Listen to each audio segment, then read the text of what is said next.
नमस्कार दोस्तों, स्टोरी वाला के नए एपिसोड में आपका स्वागत है।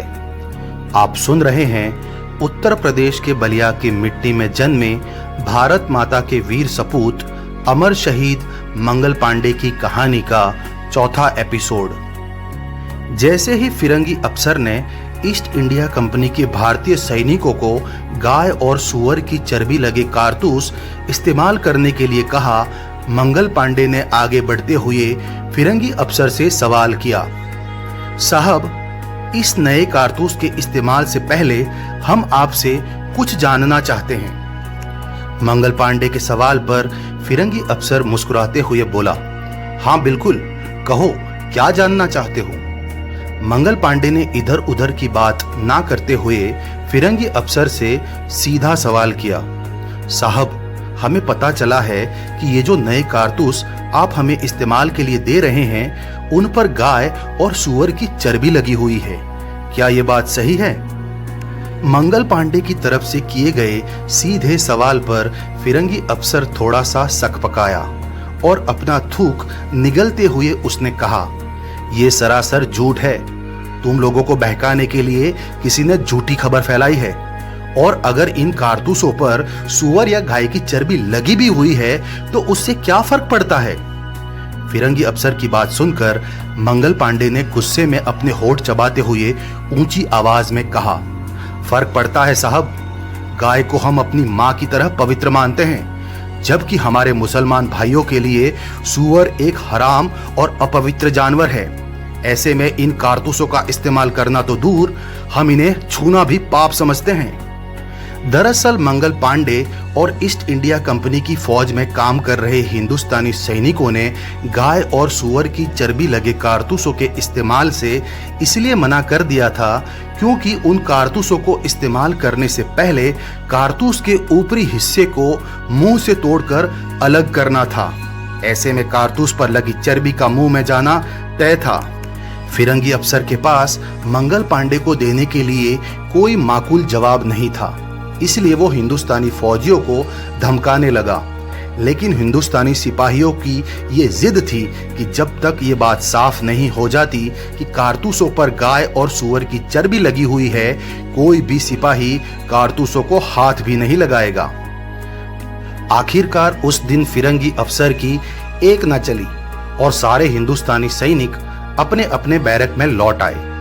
कुछ देर बाद सारे सैनिक एक ही जगह पर इकट्ठे होने लगे थे।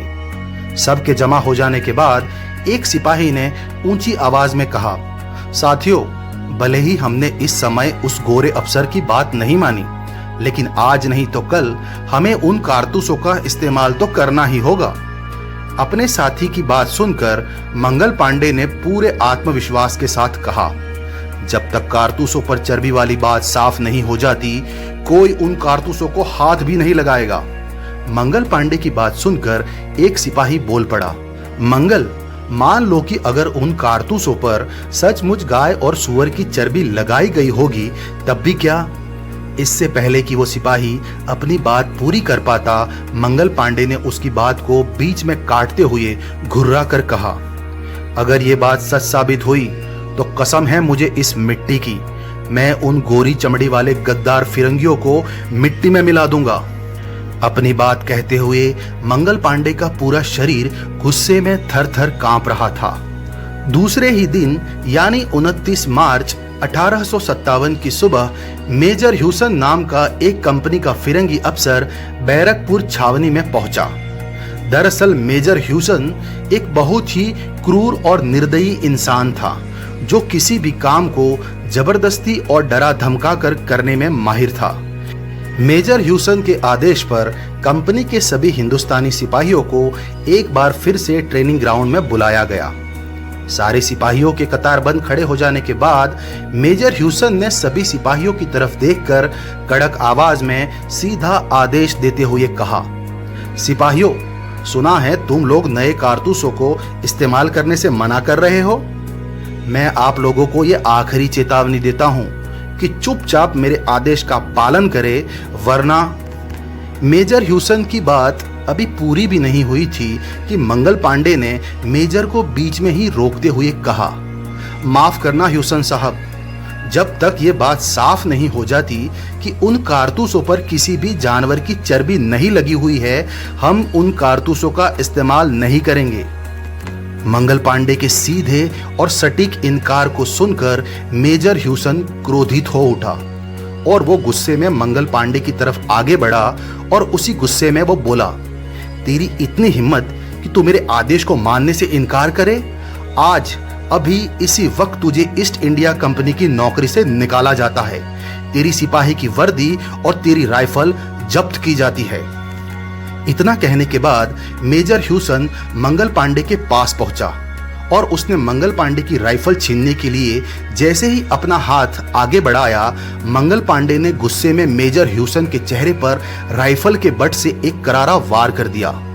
खुद पर हुए इस अचानक हमले के लिए मेजर ह्यूसन तैयार नहीं था। वो गश खाकर जमीन पर गिर पड़ा और उसके चेहरे से खून बहने लगा। मंगल पांडे की इस हरकत की किसी ने कल्पना भी नहीं की थी।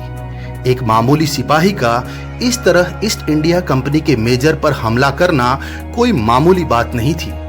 जमीन पर पड़ा मेजर ह्यूसन इस कदर गुस्से में था कि उसने अपनी पिस्टल निकाल ली और मंगल पांडे की तरफ तानते हुए बोला, कमीने, तेरी इतनी हिम्मत कि एक मामूली सिपाही होकर मुझ जैसे मेजर पर हाथ उठाएगा? आज मैं तुझे जिंदा नहीं छोड़ूंगा।